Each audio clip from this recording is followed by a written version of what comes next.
이재명 경기지사 뉴스 공장.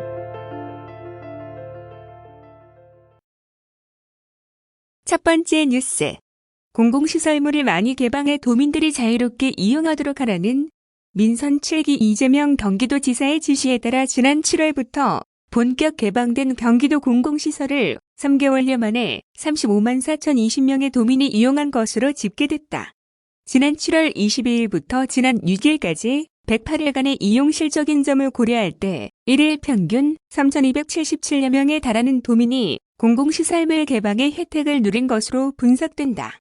경기도는 도내 19개 기관의 공공시설물을 지난 7월 22일 본격 개방한 이후 지난 6일까지 이용 실적을 집계한 결과 총 35만 4,020명이 이용한 것으로 조사됐다고 20일 밝혔다.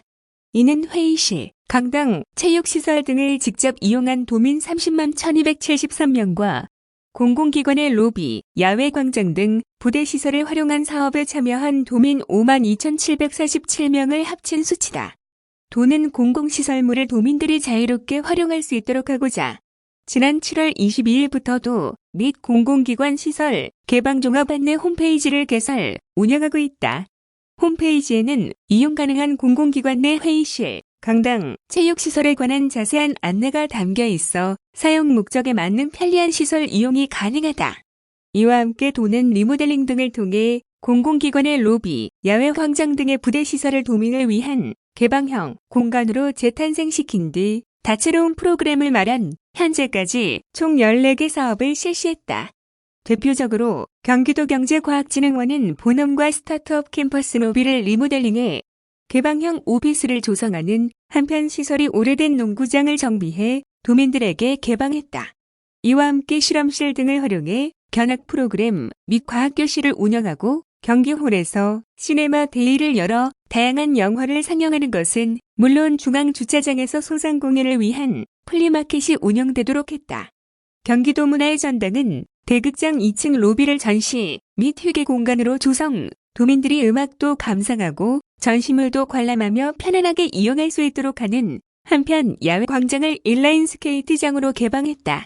특히 야외 광장과 휴게 쉼터에서 총 3차례에 걸쳐 진행된 광장축제는 관람객 23,500여 명의 열렬한 호응을 이끌어내기도 했다.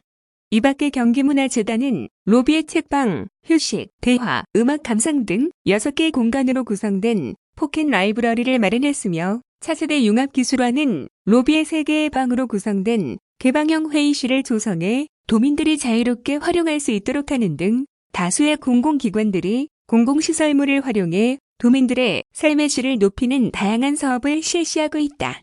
도는 공공시설 개방에 관한 법적 근거를 마련하고자 지난달 24일도 및 사업소의 운동장과 회의실 개방을 위한 경기도 공공시설 개방 및 사용에 관한 조례를 도의회에 제출했다.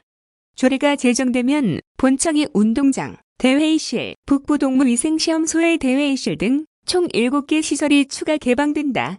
도는 2020년 상반기 중으로 예약 및 결제 기능이 가능한 통합 예약 시스템, 구축, 도유지를 활용한 텃밭 제공 확대, 차세대 융합기술원의 4차 산업혁명 체험존 조성, 경기도 문화의 전당에 북카페 설치 등을 통해 더 많은 도민들이 공공시설물 개방 혜택을 누릴 수 있도록 할 계획이다.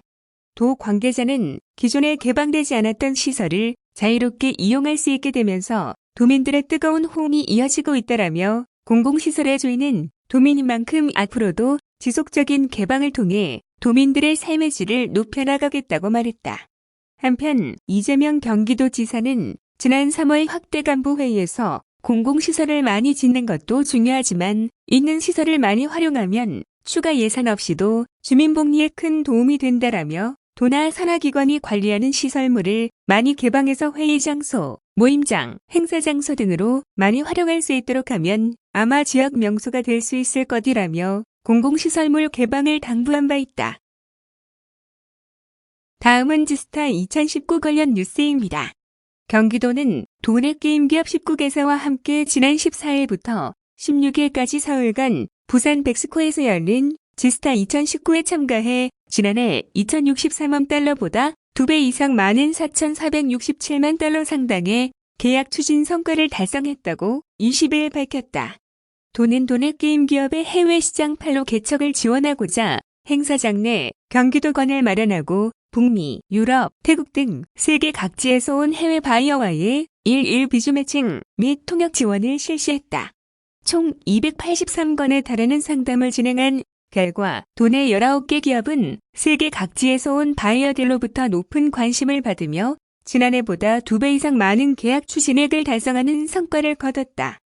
대표적으로 캐럿게임즈는 레트로북과 포텐독 IP를 활용한 게임 개발에 관한 계약을 체결한 데 이어 웨이투빗과 블록체인을 활용한 게임을 개발한 뒤 블록체인 플랫폼에 연계하는 내용의 계약을 체결하는 성과를 거뒀다.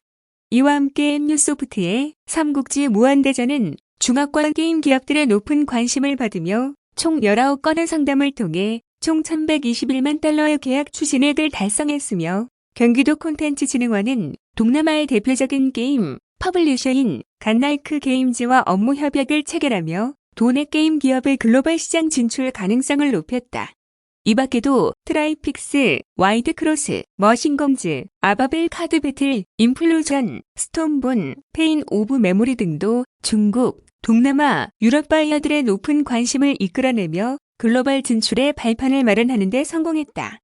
특히 도는 경기콘텐츠진흥원과 함께 오는 2020년 5월 14일부터 17일까지 고양 킨텍스에서 개최될 예정인 경기도 게임 축제인 2020 플레이 엑스포 홍보관을 운영 12개사와 심도 깊은 논의를 진행하며 행사의 성공적 개최 가능성을 높이기도 했다. 임문영도 미래성장정책관은 이번 지스타 행사를 통해 역량 있는 도내 중소게임 기업의 글로벌 시장 진출 가능성을 다시 한번 확인할 수 있었다라며 앞으로도 도내 게임 기업이 해외 게임 시장에 활발하게 진출할 수 있도록 적극적으로 지원해 나가겠다고 말했다. 다음은 낙엽송 묘목 대량 생산 관련 뉴스입니다. 경기도 산림환경연구소가 조직 배양 기술을 활용 우리나라 주요 조림수 종 중 하나인 낙엽송 묘목의 대량 생산에 나선다. 낙엽송은 생장이 빠르고 재질이 우수해 현재 국내에서 용재수로 각광받고 있으나 종저결실의 풍형 주기가 불규칙해 조림용 묘목 수급과 안정적인 공급에 큰 어려움을 겪고 있다. 이에 경기도 산림환경연구소는 지난 16년 2월부터 국립산림과학원 산림생명공학연구과와 협력을 추진, 기술 이전과 정기적인 컨설팅 등을 지원받아 안정적인 조직 배양 기술력을 보유하게 됐다. 이 기술은 종자로 묘목을 생산하는 기존의 일반적인 방법과 달리 인공씨앗 신체 세포배를 만들어 식물체를 대량 복제하는 방식으로 유전적으로 동일한 우수 개체를 연중 생산이 가능하다는 장점이 있다. 구체적으로 낙엽송 미성숙배로부터 얻어진 채 세포배를 6에서 7개월 동안 실험실 배양과 야외 적응 기간을 거쳐 낙엽송 조직 배양묘를 생산하는 식으로 이뤄진다. 경기도 산림환경연구소는 내년 3만 본 생산을 목표로 하고 있으며 생산된 묘목은 양묘장에서 상육 후 오는 2021년부터 경기도 내 도유림 등에 식재해 나갈 계획이다. 민순기 경기도 산림환경연구소장은 현재 종자 생산량 저하로 묘목 생산에 어려움을 겪고 있는 낙엽송의 조직 배양묘 생산을 통해 국내 낙엽송 수요에 맞추기 위해 최선을 다하겠다라고 밝혔다. 다음은 도자문화 나눔 관련 뉴스입니다. 한국도자재단이 지역 소외계층을 대상으로 노사가 함께하는 도자문화 나눔 사회공헌 활동을 진행 중이다. 이번 행사는 2019 경기 세계도자 비엔날레를 통해 수급된 주, 티직트릴레온, 삼양식품 등 기업의 협착물품을 공익적으로 사용하고 지역 문화소외계층에게 치유적 효과가 높은 도자문화 체험 나눔 행사를 통해 공공기관으로서의 사회적 가치를 실현하고자 마련됐다. 행사는 지난 13일 이천 성해원 보유관을 시작으로 14일 광주 남서울러싱 홈요양원, 15일 이천 해오름터 보유관 및 여주 빛고 운보유관, 그리고 19일 여주 우리노인 요양원까지 모두 5개소에서 진행돼 어르신 및 아이들과 함께 도자체험을 진행하고 1,300만 원 상당의 생필품 등을 직접 전달했다. 오는 30일에도 안성의 심생보유관을 방문할 예정이다. 이번 행사를 통해 이천, 여주, 광주, 안성 등 지역 노약자 시설, 어르신 100여 명 및 아동 100여 명이 물레체험과 핸드페인팅, 흙놀이 체험을 했다. 물레 체험, 핸드페인팅 등의 체험 프로그램으로 진행된 도자 체험은 직접 흙을 만지며 촉감을 느낄 수 있어 어르신들에게 치매 예방 및 불안감 해소에 도움을, 아동들에게는 정서적 안정 및 지능 발달에 도움을 준다. 다음은 기술교육생들 재능기부 관련 뉴스입니다. 경기도 일자리재단이 운영하는 경기도 기술학교 교육생들이 도내 취약계층을 찾아 재능기부 봉사활동을 펼쳤다. 경기도 기술학교 특수용적, 전기에너지 등 2개 학과 교육생들은 양평군과 화성시 지역의 낙후된 시설들을 찾아 그동안 학습한 솜씨를 발휘해 보수, 개선 작업을 벌였다. 우선 지난 13에서 14일 전기에너지 학과 교육생 4명과 교사 1명 등 5명은 양평군 서종면 독거노인 가구를 방문했다. 교육생들은 올해 3월부터 약 8개월간 학습 과정을 통해 배운 기술을 활용, 노후 콘센트, 전 등 차단기 등을 교체하고 보수했다. 이어 18에서 19일에는 특수용접 학과 학생 6명과 교사 3명이 화성시 제부도 서신면의 한 농촌을 찾아 노후된 경운기 등 농기계를 용접하고 보수하는 작업을 진행했다. 봉사활동에 참여한 한 교육생은 그동안 배운 기술을 좋은 일에 발휘하게 되어 뿌듯함을 느꼈고 앞으로도 이런 자리에 많이 참석해 재능 기부를 하고 싶다며 소감을 말했다. 다음은 경기 평생학습 어울림 콘서트 관련 뉴스입니다.